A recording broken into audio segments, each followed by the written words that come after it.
Mirëmëngjesit të nderuar teleshikues të Drita Televizion, do të jemi së bashku në emisionin What Happened Today, çfarë ka ndodhur sot. Data sot shënon 28 qershor dhe ne kemi përgatitur disa informacione në lidhje me ngjarjet më të rëndësishme që kanë ndodhur në këtë datë, ku ju ftoj që t'i ndiqni.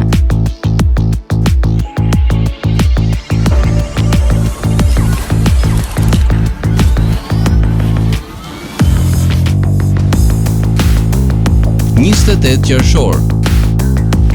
Ngjarje 1709. Rusët mboshtën kozakët në betejën e Poltavës. 1776. Kolonistët amerikanë zbrapsën një sulm britanik nga deti në Charleston. 1911. Samuel J. Butler u bë polici i parë afrikano-amerikan në New York City. 1914. Franz Ferdinandi dhe zonja e tij u vran nga një nacionalist serb në Sarajevo të Bosnjës. 1919. U nënshkrua traktati i Varshajës, duke i dhënë fund luftës së parë botërore, saktësisht 5 vjet pas fillimit të saj. 1942. Trupat gjermane ndërmorën një ofensiv për t'i marrë nën kontroll fushat sovjetike të naftës në Kaukaz dhe në qytetin e Stalingradit. 1944. Luftës së Veleglavës, ndeshja e parë më e madhe e mbrojtësve të kufirit shqiptar me njësitë sulmuese të armikut komunisto-qetik serb, filluar me sulmin në pozicionet e Kikës. 1945. Generali amerikan Douglas MacArthur deklaroi se kishte shuar rezistencën japoneze në Filipine. Lindje 1948. Lindi Katie Bates, aktore amerikane fituese e Academy Awards. 1867. Lindi Luigi Piranello, dramaturg dhe shkrimtar italian. 1960. Lindi John Elway, lojtar futbolli amerikan. 1961. Lindi Jeff Malone, lojtar basketbolli amerikan. 1963.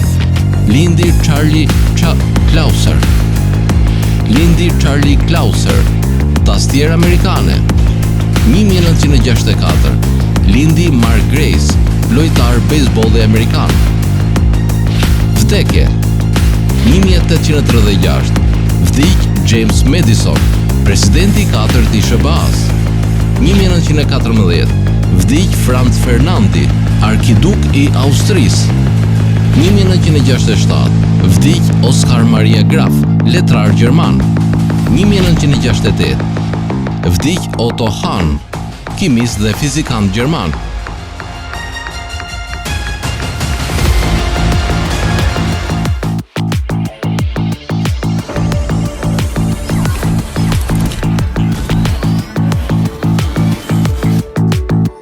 Ndërkohë kemi përgatitur për ju biografinë e Hans Fischer, i cili është një kimist mjaft i njohur. Hans Fischer lindi më 27 korrik të vitit 1881 në Lumin në Gjermani. Babai i tij ishte Dr. Eugen Fischer, drejtori i firmës Kell. Ai shkoi në një shkollë fillore në Stuttgart dhe më vonë në Gjermani në një shkollë gramatikore me tekste klasikët. Ai lexoi kimi dhe mjeksi njëkohësisht, fillimisht në Universitetin e Lozanës dhe më pas në Marburg. Ai mori diplomën e tij të kimisë. 2 vite më vonë, në vitin 1906, ju dha një licencë për mjeksinë në Munich. Në vitin 1908, ai u kualifikua për doktoraturën e tij në drejtimin e F.von Fuller, gjithashtu në Munich. Fischer i kaloi vitet e para të punës së tij në klinikën e dytë mjekësore në Munich dhe në Institutin e parë kimik të Berlinit. Ai u kthye në Munich në vitin 1911 dhe u kualifikua si lektor i mjekësisë së brendshme në një vit më vonë. Në vitin 1913 ai u morua në Institutin Fiziologjik në Munich, ku bë lektor i fiziologjisë. Në vitin 1916 Fischer ndorçi ftesën e Universitetit të Innsbruckut për të pasuruar Windows si profesor i kimisë mjekësore. Nga një pritje i vitit 1921 deri në vdekjen e tij, ai mbajti postin e profesorit të kimisë organike në Universitetin Teknik. Puna shkencore e Fischerit ishte kryesisht e lidhur me hetimin e vetive të përbërësve të gjakut bilar dhe gjithashtu ai u mor me kiminë e pirolit. Arsyeja kryesore për hetimin e fundit ishte sinteza e këtyre pigmenteve natyrale pirol. Rëndësi të veçantë kishte sinteza e tij e bilirubinës. Punimet e tij të shumta u botuan kryesisht në disa kanale mjaft të njohura. Në njohje të punës së tij në këtë fushë, ju dha titulli këshilltar i fshehtë në vitin 1925. Gjithashtu në vitin 1929 ju dha medalja përkujtimore Liebig nga Universiteti i Harvardit, i dha titullin doktor të nderit në vitin 1936. Gjithashtu ai mori medaljen Davy në vitin 1937. Ai ka vdekur më 31 mars të vitit 1945 në Munich. Tani do të kalojmë në rubrikën edhe shëndeti. Sot kam përzgjedhur për të folur rreth fosforit, përfitimet e tij në trupin tonë, dëmet që shkakton teprica e tij. Fosfori i përket makronutrientëve sepse është i pranishëm në sasi të mëdha në trupin e njeriut. Në fakt, është metali i dytë më i bollshëm në trup pas kalciumit. Rreth 85% përmbahet në kocka, ndërsa pjesa tjetër është në indet dhe organet vitale, në zemër, truri, muskull dhe mëlçin. Fosfori është shumë i rëndësishëm për indet, skeletin dhe për disa funksione të mëdha organike, ndërsa është i përfshirë në procese të shumta jetësore, siç është metabolizmi i energjisë që lejon ushqimin e goditur të shndrohet në energji. Fosfori është gjithashtu i pranishëm në shumë ushqime, ndaj është e rrallë të hasësh një tepricë apo mungesë të këtij minerali. Megjithatë, përfitja e tij nga trupi është e lidhur ngushtë me praninë e kriprave dhe vitaminave të tjera e mineraleve, kryesisht kalciumit dhe vitaminës D. Për çfarë përdoret fosfori? Nga të gjitha kriprat minerale, fosfori është një nga ato minerale që merr pjesë në shumë funksione të rëndësishme jetësore. Konkretisht, ai është i përfshirë në procese të ndryshme metabolike, si dënësia e kockave dhe energjia. Në fakt, ai nxit përthithjen e kalciumit dhe është një komponent thelbësor i dhëmbëve, kockave dhe qelizave. Veprimi i tij siguron shëndetin e mirë të indeve dhe rigjenerimin e duhur të tyre në rast dëmtimi, për shembull duke nxitur kalcifikimin e frakturave. Përveç kësaj, stimulon kontraktimet e muskujve dhe siguron transmetimin e impulseve nervore. Fosfori është një nga elementet që përbëjnë ATP-n ose adenozin trifosfat, një reagent thelbësor për prodhimin e energjisë. Përveç kësaj, është i nevojshëm për aktivizimin e ATP-s dhe rrjedhimisht për metabolizmin e energjisë. Prandaj, pa fosfor, asnjë reaksion qelizor nuk mund të ndodhte. Fosfori është gjithashtu një nga përbërësit e acideve nukleike të ADN-s dhe ARN-s, që janë ruajtësit e informacionit gjenetik të organizmit. Është përgjegjës për ekuilibrin e pH-it në gjak dhe forcon shikimin, dëgjimin dhe nuhatjen kundër patologjive. Së fundmi, ky mineral është i përfshirë në procese që lidhen me trurin dhe kujtesën. Truri dhe fosfori a ndihmon vërtet kujtesën? Megjithëse nuk ka prova shkencore për një korelacion midis trurit dhe fosforit, shumë argumentojnë se ai mund të ndihmojë kujtesën dhe përqendrimin. Në fakt, është fosforomina, një molekule përbërë nga acidi fosforik që ka efekte pozitive në përqendrimin dhe aftësitë e kujtesës. Cilat janë ushqimet të pasura me fosfor? Nevoja ditore për fosfor për një të rritur është 800 deri në 1000 mg dhe mund të merret lehtësisht në ushqim. Ka ushqime që përmbajnë fosfor, ndaj dhe duhet ndjekur një dietë e larmishme. Në fakt, fosfori gjendet pothuajse në të gjitha ushqimet që përkasin kategorive kryesore si dritrat, mishi, peshku, vezët, perime, qumshti dhe derivatet e tij. Midis tyre ka disa që kanë sasi të veçantë të lartë të këtij minerali. Ndër ushqimet më të përshtatshme me origjinë bimore, megjithëse gjejmë fruta të thata, veçanërisht ara, bajame, kakao dhe vaj afare, kungulli dhe lëkuqe, drithra veçanërisht krunde dhe embrion gruri. Le të themi që këto janë farat përmbajnë sasinë më të lartë të fosforit. Por çfarë shkakton teprica ose mungesa e fosforit? Siç u përmend, mungesa ose teprica e fosforit në trup janë kushte shumë të rralla. Mjafton të ndish një dietë të larmishme dhe të ekuilibruar për të mbuluar nevojat ditore të mineralit. Hiperfosfamia është fosfori i tepërt, mund të ndodhet tek njerëzit që tashmë kanë një funksion të reduktuar të veshkave, në të cilat veshkat nuk janë të gjendje të eliminojnë fosforin e tepërt.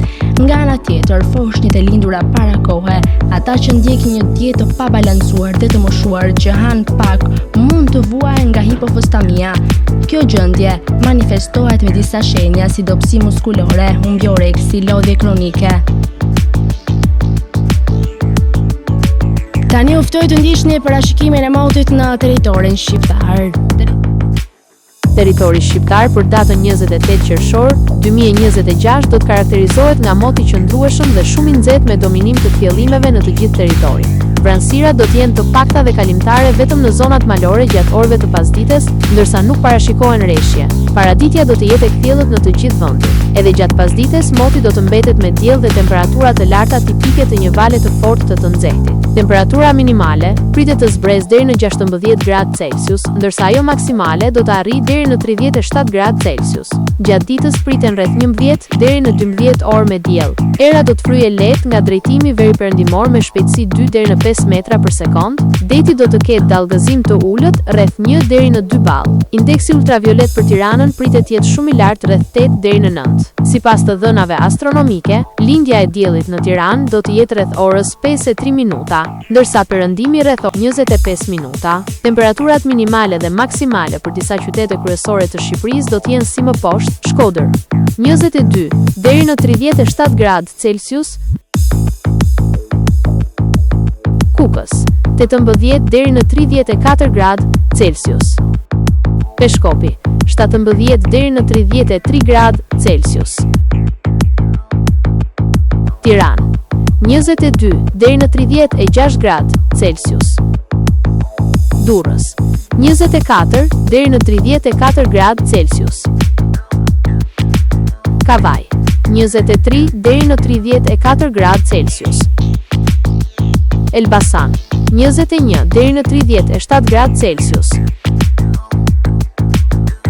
Berat 22 deri në 37 gradë Celsius, Korç 16 deri në 31 gradë Celsius, Vlorë 24 deri në 33 gradë Celsius, Gjirokastër 18 deri në 35 gradë Celsius, Sarandë 24 deri në 33 gradë Celsius. Tani u ftoj të ndiqni parashikimin e motit në territorin e Kosovës.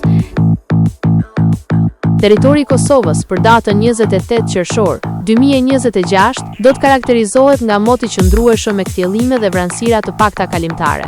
Pjesa më e madhe e territorit do të mbetet me diell dhe nuk parashikohen rreshje. Paraditja do të jetë kryesisht e kthjellët, ndërsa pasditja vijon me mot të ngrohtë dhe vranësira të pakta në disa zona malore. Temperatura minimale pritet të zbresë deri në 17 gradë Celsius, ndërsa ajo maksimale do të arrijë deri në 32 gradë Celsius. Era do të fryejë lehtë nga drejtimi verilindor me shpejtësi 2 deri në 5 metra për sekond. Indeksi ultraviolet për Prishtinën pritet të jetë i lartë rreth 7. Sipas të dhënave astronomike, lindja e diellit në Prishtinë do të jetë rreth orës 4:53 minuta, ndërsa perëndimi rreth orës 25 minuta. Temperaturat minimale dhe maksimale për disa qytete kryesore të Kosovës do të jenë si më poshtë: Mitrovica 19 deri në 32 gradë Celsius, Podujev 18 deri në 31 gradë Celsius, Skënderaj 19 deri në 32 gradë Celsius, Pej 18 deri në 31 gradë Celsius, Prishtinë 19 deri në 32 gradë Celsius, Gjakov 19 deri në 33 gradë Celsius, Malishev 19 deri në 33 gradë Celsius, Gjilan 18 deri në 32 gradë Celsius, Ferizaj 18 deri në 32 gradë Celsius, Kaçanik 17 deri në 31 gradë Celsius, Suharek 19 deri në 33 gradë Celsius, Prizren 19 deri në 33 gradë Celsius. Të nderuar teleshikues të Drita Televizion, kjo ishte gjithçka e përgatitur në këtë emision. Ndërkohë ju ftoj ta ndiqni në rrjetet tona sociale, Instagram, TikTok, Twitter dhe Facebook. Gjithashtu nëse dëshironi që ta ndiqni live, mjafton të klikoni në www.drita.tv. Kjo ishte gjithçka e përgatitur në këtë emision dhe ju ftoj të ndiqni programacionin në vijim të Drita Televizion.